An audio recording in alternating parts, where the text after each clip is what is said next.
Seperti biasa kalau sudah hari Rabu, saatnya lanjut nonton serial Loki. Dan semakin kesini ceritanya semakin menarik sekaligus membuat kita penasaran. Apalagi dengan tipuan-tipuan khas dari Marvel yang bikin kita bingung. Buat yang ingin membantu gua bisa berdonasi di Saweria gua yang ada di deskripsi video. Terima kasih. Sebelum memulai, gua ingatkan jika di video ini akan berisi spoiler, jadi buat kalian yang belum nonton serial Loki episode 3 ini, silahkan tinggalkan video ini. Atau kalau kalian gak masalah dengan spoiler, baiklah. Episode ketiga dari serial Loki ini sebagian besar didominasi oleh cerita Loki dan Sylvie. Ya, nama karakter si perempuan itu adalah Sylvie. Walaupun hanya nama alias dan Marvel juga belum memberikan nama resmi karakter ini siapa, entah itu Lady Loki atau Enchantress. Sylvie yang dimaksud adalah Sylvie Lovidottir, dan nama ini muncul di episode kedua dalam berkas TVA, menunjukkan nama Lovidottir Sylvie. Kalau dilihat-lihat namanya mirip dengan Loki ya. Oke, jadi gua punya teori nih. Jika kita lihat ke dalam nama Loki, di mana Loki sendiri memiliki nama lengkap yaitu Loki Lovisen, yang artinya Loki anak laki-laki Lovi. Mengingat bahwa dia diadopsi oleh Odin setelah ayah kandungnya, Frost Giant bernama Lovi, tewas dalam pertempuran. Dan kata Dottir dalam nama Sylvie Lovidottir ini jika kita ucapkan mirip dengan kata daughter. Daughter ya sekilas mirip lah ya. Yang artinya anak perempuan. Dan jika memang namanya adalah Sylvie Lovidottir, yang mana jika diartikan maka menjadi Sylvie anak perempuan Lovi. Jadi bisa saja dia memang Loki versi perempuan. Ini hanya teori saja, jadi kemungkinan salahnya masih besar. Lalu kalau kalian masih ingat dalam episode 2, Loki sempat memanggil Sylvie dengan nama Loki. Namun Sylvie mengatakan jangan memanggilnya dengan nama itu. Loki. Don't call me that. Yang bisa jadi dia memanglah Loki. Tapi mungkin dia memiliki masa lalu yang jelek dengan nama itu dan sekarang ia tidak menyukainya. Entahlah siapa sebenarnya Sylvie, apakah dia Lady Loki atau Enchantress, gua juga belum tahu. Tapi jika dilihat, kayaknya sih gabungan antara Enchantress dan Loki. Memiliki kekuatan mengendalikan pikiran dan sihir seperti Enchantress dan pakaian yang mirip dengan Loki serta tanduk yang sama dengan Loki. Oke, untuk saat ini kita panggil saja dia dengan nama Sylvie. Nah, kekuatan mengendalikan pikiran yang dimiliki oleh Sylvie ini sempat digunakannya juga untuk masuk ke dalam pikiran dan memanipulasi Hunter C-20 untuk menanyakan ada berapa yang menjaga penjaga waktu. Namun Sylvie gagal mendapatkan informasi tersebut. I'm going to ask you a question, and you won't be able to tell me the answer until your synapses have melted. Okay, ask. How many people are guarding the timekeepers?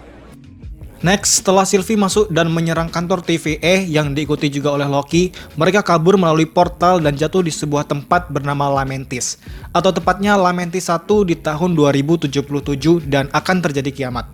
Ya, seperti biasa, tempat yang menjadi landasan Sylvie selalu terjadi kiamat. Jadi Lamentis ini adalah tempat yang cukup dekat dengan planet Kree. Singkat cerita, Loki dan Sylvie tiba di semacam gubuk yang mungkin memiliki tempat untuk mengisi ulang baterai tempat mereka.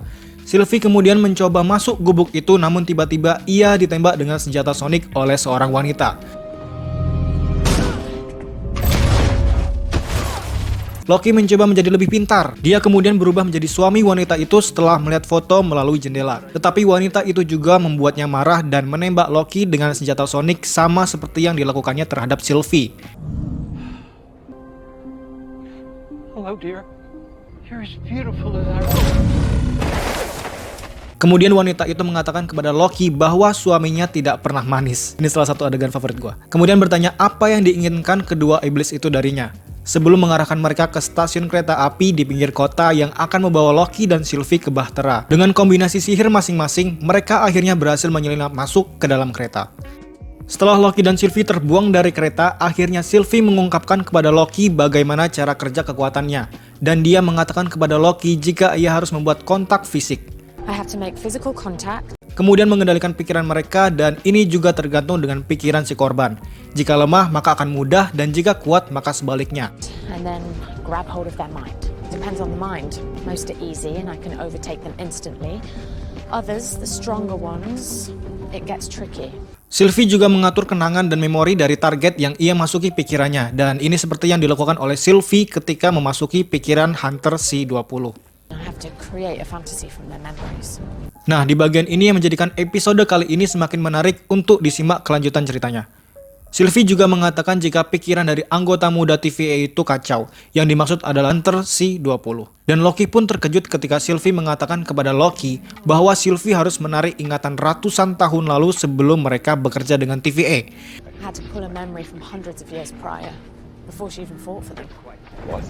She was just a regular person on Earth. Dan sebenarnya mereka adalah manusia biasa. Mereka juga varian dan setahu Loki, semua orang yang bekerja di TVA itu diciptakan oleh Timekeepers. Karena Sylvie mengatakan jika anggota TVA itu adalah manusia biasa dan mereka adalah varian, kemungkinan para hunter anggota TVA itu otaknya dicuci oleh TVA.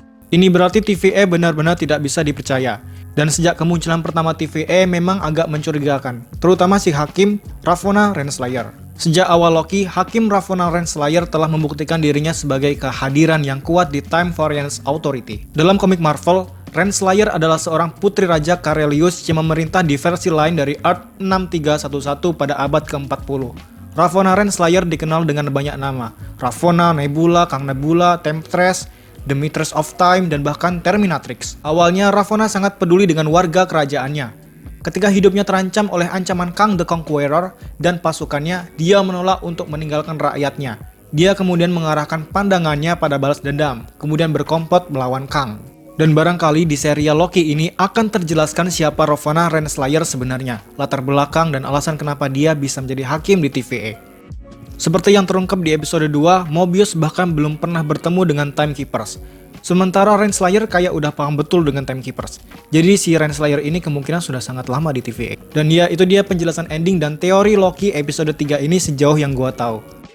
Buat kalian yang ingin mencari breakdown, easter egg, atau teori tentang serial Loki ini, bisa tonton video dari New Rockstars, Heavy Spoiler, dan The Canadian Light.